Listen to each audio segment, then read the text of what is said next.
The vast chamber of the Galactic Council fell, silent as Javok, the high priest of Icthar, rose from his ornate seat. His scaled body moved with deliberate slowness, a physical manifestation of the conservative values his species embodied. The chamber's architecture, all soaring arches and ancient stone, reinforced the Council's dedication to stability and tradition, values the reptilian Cthar had championed for millennia. "The vote has been tallied," Javok announced, his dry voice carrying across the chamber with surprising clarity.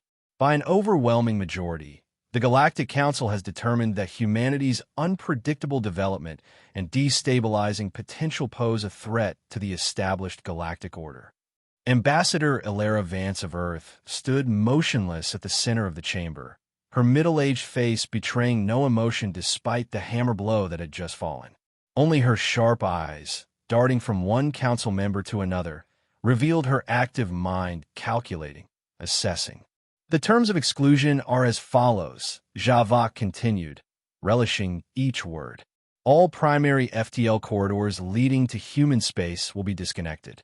A zone of silence, an energy field designed to block all faster-than-light communications, will be established around human territories. Any attempt to breach this zone will be met with immediate response." Murmurs rippled through the assembly. Some species nodded in approval. Others looked away in discomfort or shame. The Cthar delegates, with their dull-colored scales and elaborate ceremonial garb denoting their clan hierarchies, appeared particularly satisfied. Ambassador Vance finally spoke, her voice level. "The Galactic Council has existed for 12,000 years because it adapted to change, not because it feared it." She paused, scanning the room one final time.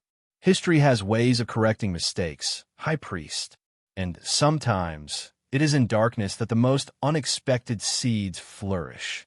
As security drones moved to escort her from the chamber, Vance added, "You've made your decision based on fear rather than wisdom. In time, you'll understand the difference." The High Priest made a dismissive gesture with his long-fingered hand. "Remove the human," he ordered. "The Council has spoken." As Ambassador Vance was led away, not with force, but with firm purpose, the ancient chamber resumed its normal hum of activity. The matter was considered closed. Humanity would be contained, their disruptive influence neutralized, and the galaxy would continue in its comfortable, predictable pattern, just as it had for millennia under the guiding hand of the elder races. Javok settled back into his seat, exchanging satisfied nods with his allies. The problem had been addressed. Order would prevail. Across 27 light-years, the news of the Council's decision reached Earth and its established colonies in Alpha Centauri, Kepler 186f, and a handful of other star systems that comprised official human space. The initial reaction was a predictable mixture of outrage and confusion. Emergency sessions of the United Earth government convened in the sprawling complex beneath the Swiss Alps that had served as humanity's central administration hub since the climate wars. In a secured chamber deep within the complex, an extraordinary meeting took place. Unlike the public-facing emergency sessions being broadcast to citizens, this gathering had no official record. The 12 individuals present, representing Earth's most influential military, scientific, political, and intelligence sectors, sat around. "Vance, operating as planned in the uncharted expanse," replied the intelligence director. "Captain Thorne's last report indicated they've discovered something significant. Details weren't transmitted for security reasons, but they're pursuing it aggressively. The uncharted expanse, a region avoided by Council races due to peculiar gravitational anomalies and radiation patterns, have become humanity's primary frontier. The spacecraft Silent Voyager, with its revolutionary stealth technology and elite crew led by Captain Eris Thorne, had been mapping this territory for 18 months. The Council believes they've locked us in a cage," said Vance, studying the galactic display. "They don't realize we've been building doors they can't see. Far from Earth, in a star system not marked on any Council chart, the Silent Voyager maintained a holding pattern around a desolate planet. The ship's sleek design, all sharp angles and dark materials that absorbed rather than reflected light, made it nearly invisible against the backdrop of space. Its revolutionary quantum engines operated without the telltale energy signatures that Council sensors were calibrated to detect. On the bridge, Captain Eris Thorne stood with arms folded, watching as his diverse crew worked. Thorne was not what most would consider a traditional military commander, more scholar than soldier, with thoughtful eyes that missed nothing and a quiet demeanor that inspired confidence rather than fear. "Analysis complete, Captain," reported Dr. Amara Okafor, the ship's xenoarchaeologist. Her dark fingers danced across holographic controls. "These ruins are approximately 2.7 million years old. The civilization called themselves the Gate Builders, according to what we've been able to decode." Thor nodded. "And the information about this Star Harvester? Fragmented, but concerning," Okafor replied. "It appears to be some kind of entity or collective that systematically destroyed advanced civilizations. The Gate Builders' records suggest it operates on a cyclical pattern, disappearing for millennia before returning." Lieutenant Commander Rohan Mehta, the ship's quantum physicist, added, "Captain, we're also detecting a faint signal emanating from the edge of this system. It's unusual, not matching any known configuration, but contains unmistakably human elements." Thorne raised an eyebrow. "Human? Out here? It appears to be an ancient seed ship, sir," Mehta continued. "Preliminary analysis suggests pre-United Earth technology. Cryosleep chambers, rudimentary AI. It must have been launched during the dark decades, before the climate accords." "How is that possible?" Thorne asked. "Those ships didn't have FTL capabilities." "No, sir, but they had time. This ship has been drifting for centuries. Something may have pulled it off course and into this region." Thorne considered this information, his mind racing through implications. "Plot an intercept course, Commander. Let's see what our ancestors left us." Years passed since the Council's ban. For Earth and its officially recognized colonies, life appeared to continue under the new constraints. Trade between human worlds intensified. Cultural output flourished. To any Council observer monitoring from the perimeter of the Zone of Silence, humanity seemed to be adapting to their isolation, turning inward rather than outward. This was precisely the impression Earth's leadership wanted to convey. Beneath this veneer of acceptance, human research and development centers operated around the clock. The quantum physics laboratories on Titan, Saturn's largest moon, had achieved breakthrough after breakthrough. The cybernetics institutes of Alpha Centauri had perfected neural interfaces that allowed for instantaneous communication between human and artificial intelligence systems. The material science complexes buried beneath the Martian surface had developed metamaterials with properties that defied conventional physics. Three major technologies emerged from this feverish innovation. The quantum fold drive, an FTL system that didn't rely on the established spatial corridors monitored by Council races, but instead created temporary folds in space-time, allowing for near-instantaneous travel between points. The decentralized neural AI network, artificial intelligence without a central core, distributed across countless nodes, capable of learning and adapting with unprecedented speed, integrated into everything from spacecraft to defense systems. Adaptive null field shielding, defensive technology that could analyze incoming energy weapons and adjust its properties to neutralize them, while simultaneously masking ships from most sensor technologies. Meanwhile, in the uncharted expanse, the silent Voyager had made contact with the ancient human seed ship. What they discovered defied expectations. The seed ship had not merely survived its centuries-long journey, it had thrived. The original. Cryosleep passengers had awakened generations ago, transforming the ship into a self-contained ecosystem. Cut off from Earth and forced to adapt to the unique radiation and gravitational conditions of the expanse, these humans had evolved both culturally and biologically. They called themselves the Star Weavers, and they possessed biological technology and energy manipulation abilities unlike anything known to Earth or the Council. Their bodies had adapted to process exotic particles present in the expanse, giving them limited abilities to perceive and manipulate energy fields directly. Their biotechnology, grown rather than built, merged seamlessly with the original seed ship's mechanical systems. Initial contact was cautious on both sides. The Star Weavers had preserved oral histories of Earth, but viewed it as a mythical homeland rather than a real place. The crew of the Silent Voyager represented a connection to an origin they had both revered and forgotten. "You come from the cradle," said Elder Lissa, the Star Weaver's spiritual and political leader, during their first formal meeting. Her pale skin had a subtle luminescence, and patterns of light occasionally flickered beneath it, a physical manifestation of the energy manipulation her people had developed. "Our stories speak of division and conflict there. Has humanity found unity?" "We have," Captain Thorne replied carefully, "though it took near extinction to teach us that lesson. And now you travel among the stars freely." Thorne hesitated. "Not exactly. There are complications." As the Silent Voyager's crew shared the reality of Earth's situation with the Star Weavers, Elder Lissa's expression grew troubled. "The ancient ones you call the Gate Builders left warnings about more than just the Star Harvester. They spoke of the dangers of stagnation, of societies that became too fearful of change.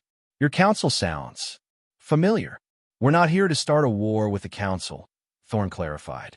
"Perhaps not," Lissa replied. "But the patterns of history suggest one may find you regardless. The Star Harvester awakens.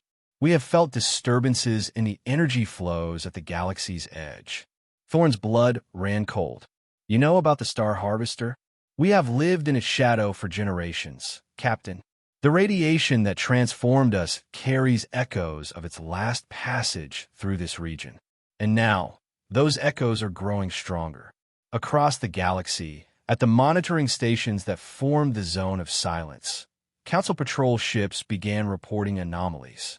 Sensor blind spots, strange energy fluctuations, ghost-like traces of FTL travel that appeared and disappeared before they could be properly tracked. On the Kthar homeworld, High Priest Javok dismissed these reports.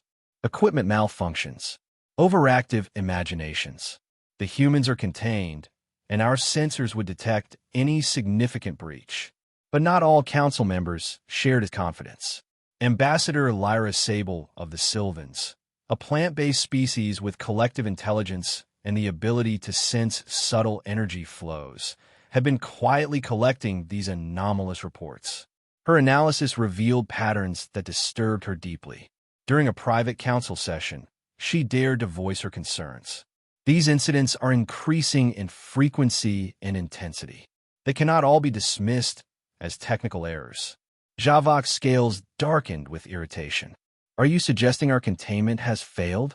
That humans have somehow developed technology that can evade our most sophisticated detection systems?" "I am suggesting," Lyra replied carefully, "that we may have miscalculated. Humans adapt rapidly. We based our assessments on their known capabilities at the time of the ban. What if they've evolved beyond those parameters?" "Impossible," Javok declared. "The Zone of Silence prevents any technological exchange or advancement that would threaten Council security. Your concerns are noted, Ambassador Sable, but they are unfounded." But Lyra continued her investigation in secret, gathering data and allies among the more progressive Council species. Something was happening beyond the Zone of Silence, something the conservative leadership refused to acknowledge. At the edge of mapped space, the first attack came without warning. An agricultural outpost supporting several minor council worlds went dark. Preliminary reports suggested some kind of massive power drain had affected the entire system. The few distress signals received mentioned shadows moving between stars before communication ceased entirely. The council dispatched an investigative fleet, assuming pirates or a local conflict. None of the ships returned. Similar incidents began occurring with alarming frequency. Outposts and stations along the galactic rim reported energy failures before going silent. Small scout ships disappeared. When larger military vessels were sent to investigate, they too vanished or returned with systems drained and crews reporting encounters with vast mechanical swarms that consumed energy. The Council, still operating under peacetime protocols, struggled to coordinate an effective response. The Kthar and their allies insisted on treating each incident as isolated rather than part of a pattern. Military resources were divided, strategies uncoordinated. Ambassador Lyra Sable's warnings, once dismissed, now seemed prophetic. She gained influence among those seeking answers, while High Priest Javok's authority began to wane. Yet, even as the evidence mounted, the Kthar leadership remained fixated on the human containment, ordering increased patrols along the zone of silence. These attacks could be human weapons tests, Javok insisted during an emergency session. Their technology deployed to punish us for the ban. That theory doesn't match the evidence, Lyra countered. These entities are moving from the outer rim inward. Human space is in the opposite direction, and the technology signatures are unlike anything in our records, human or otherwise. Meanwhile, Earth's secret surveillance network, the Ares Grid, had been tracking these events with growing alarm. Using quantum entanglement relays and microscopic artificial wormholes, the system provided near real-time intelligence from across the galaxy, including regions supposedly under tight Council control. In the secure command center beneath the Alps, Ambassador Vance reviewed the latest reports with Earth's military and scientific leadership. The holographic displays showed the systematic movement of the threat, now confirmed to be the Star Harvester of Gatebuilder legend. It's not a single entity, explained Dr. Eliza Shiraishi, Earth's foremost xenobiologist. It's a collective of biomechanical constructs, almost like an artificial ecosystem. They absorb energy from stars, technology, even living organisms, using it to replicate and expand. Admiral Reyes pointed to the projection of the Harvester's path. At their current rate of advance, they'll reach major Council worlds within months. They don't appear to distinguish between species or allegiances. They simply consume and move on. And the Council response? Vance asked. Fragmented. Ineffective, replied the intelligence director. They're treating it as a series of border skirmishes rather than an existential threat. The Kthar leadership seems unable to comprehend what they're facing. Vance was silent for a long moment, studying the galactic map with its ominous indicators of advancing destruction. We have a choice to make, she finally said.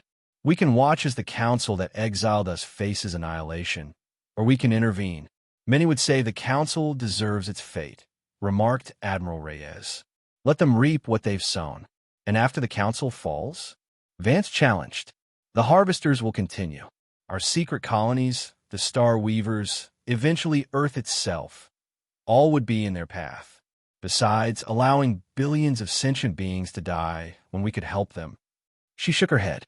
That's not who we are. That's not who we fought to become. What do you propose, Ambassador? Asked the intelligence director. Contact Captain Thorne. Have a silent Voyager return immediately with whatever intelligence they've gathered on the Harvesters. Activate all military assets within Project Canary.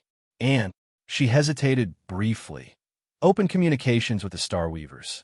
If they've been living with the Harvester's echo for generations, they may understand its weaknesses. You're proposing a full-scale military intervention, Admiral Reyes clarified, to save the Council that banned us. I'm proposing we save the galaxy, Vance corrected. The Council will sort itself out afterward. The Star Harvester struck its first major Council world with devastating efficiency. The planet Marenthal, home to over 4 billion Lorians and a crucial energy production center, went dark in less than a planetary rotation. Vast swarms of metallic organic constructs descended from space, draining power systems, absorbing solar radiation, and extracting energy from any technology they encountered. The Council's defensive fleet was rendered helpless. Their energy weapons were not merely ineffective. They seemed to strengthen the attackers. Physical projectiles fared somewhat better, but the Harvester's sheer numbers overwhelmed conventional defenses. Most disturbing was the Harvester's ability to move through subspace, appearing inside supposedly secure installations without warning. News of Marenthal's fall sent shockwaves through the Council. Emergency sessions devolved into chaotic finger-pointing. The Kthar leadership, For millennia, the stable center of galactic governance collapsed under the pressure. High Priest Javok, once commanding and imperious, appeared disoriented as he addressed the council. We must fortify the core worlds, abandon the outer systems if necessary. The ancient ways will guide us through this crisis as they have through others. But his words rang hollow. The ancient ways had not prepared them for this threat. The council's rigid hierarchy, once its strength, now prevented rapid adaptation. Species began withdrawing their representatives, focusing on their own survival rather than coordinated response. Ambassador Lyra Sable made one final appeal for unity. We cannot face this threat divided. Every world that falls makes the harvester stronger. We must share all knowledge, pool all resources. What resources? Interrupted a Volturian delegate. Our fleets are being decimated. The harvesters appear unstoppable. Perhaps negotiation. They don't negotiate, Lyra said flatly. They consume. That is their nature. As the council chamber erupted into renewed argument, an aide rushed to Lyra's side, whispering urgently, developing unique abilities that proved crucial against this enemy. Lyra was quiet for a moment, absorbing this information. High Priest Javok and the conservative faction have stepped down from leadership positions. The council structure itself is in flux. Many worlds are calling for a complete reorganization. That would be wise, Vance said. The harvesters have been pushed back from Sethes, but they haven't been defeated. This was one battle in what will likely be a long war. Will humanity help us fight that war? Lyra asked directly. After what we did to you? Vance's expression softened slightly. We're not fighting for the council, Ambassador. We're fighting for all sentient life in this galaxy, including your people and ours. The ban is irrelevant now. What matters is what comes next. And what has come next, Ambassador Vance? First, we continue to push back the harvesters. For that, we'll need coordinated effort from all species with the capacity to contribute. Second, she paused. The old council is dead, Ambassador Sable. It died the moment it chose fear over progress. Whatever replaces it must be built on different principles. The war against the Star Harvesters stretched over months, then years. The initial human intervention at Sethes Prime was followed by coordinated campaigns across multiple fronts. Council races, after recovering from their initial shock, joined the effort with varying degrees of commitment and effectiveness. The conflict transformed galactic society. Ancient rivalries were set aside in the face of extinction. Species that had never communicated directly now fought side by side. The rigid hierarchies of the old council gave way to more flexible, responsive command structures, often following human and Star Weaver models. The harvesters proved to be formidable opponents, adapting to each new weapon or tactic. But they had a fundamental weakness. Their hive mind structure, while efficient, created vulnerabilities when disrupted. Combined human and Star Weaver technologies exploited this weakness with increasing effectiveness. The turning point came 3 years into the war. Analysis of Gate Builder records, combined with Star Weaver intuitive understanding of energy patterns, led to the discovery of the Harvester Nexus, a subspace construct that served as the collective's coordinating hub. A joint task force, including the Defiance, the Silent Voyager, Star Weaver bioships, and vessels from 17 former Council races, launched a daring assault on the Nexus. Using quantum fold technology to penetrate subspace barriers and Star Weaver abilities to disrupt the Harvester communication network, they reached the heart of the collective. The battle that followed was unlike any in recorded history, fought partially in normal space, partially in subspace, with weapons that manipulated fundamental forces and entities that existed in multiple dimensions simultaneously. When it ended, the Nexus was destroyed, and the Harvester collective fragmented into isolated, manageable units that were systematically eliminated in subsequent operations. The cost had been enormous. Entire worlds scorched, billions of lives lost, countless sacrifices made by individuals of all species. But the galaxy had survived, and in the crucible of that shared struggle, something new had been forged. 6 months after the Nexus battle, representatives from across the galaxy gathered on neutral ground, a space station constructed specifically for this purpose at the galactic core. Unlike the grand, imposing chamber of the old council, this was a circular space where all delegates sat as equals. Ambassador Ilara Vance of Earth and Elder Lissa of the Star Weavers co-chaired the assembly, with Ambassador Lyra Sable representing the former council races. Together, they oversaw the formation of the new Galactic Concord. The founding principles of this new alliance reflected the harsh lessons of recent history: knowledge shared freely, diversity of thought, and evolution celebrated rather than feared, cooperation toward common goals, and constant vigilance against both external threats and internal stagnation. The ban on humanity was officially rescinded, though this was largely a symbolic gesture. The Zone of Silence had long since been dismantled, its technology repurposed for the war effort. Humans were no longer outcasts, but recognized as one of the pillars of the new galactic order, not through conquest, but through sacrifice and proven capacity. As the inaugural session concluded, Vance found herself standing beside a much-changed Javok. The former high priest had abandoned his ceremonial robes for simple attire. The arrogance that once defined him had been replaced by a quieter, more reflective demeanor.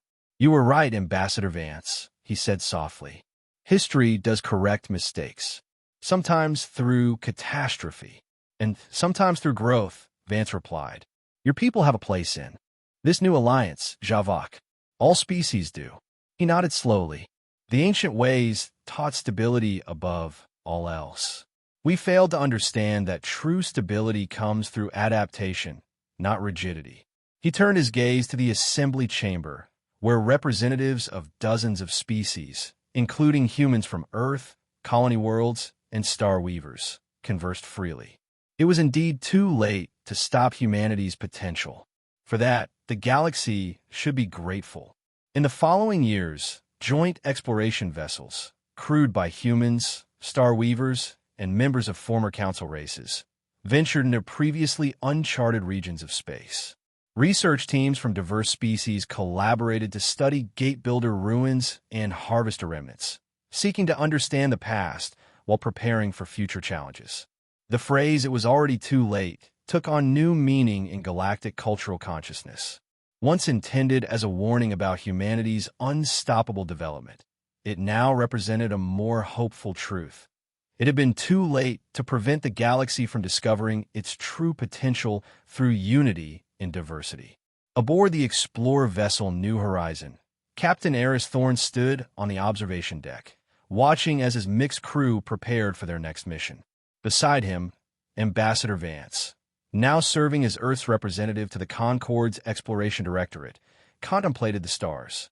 "Do you ever wonder what would have happened if the Council hadn't banned us?" she asked. Thorne considered this.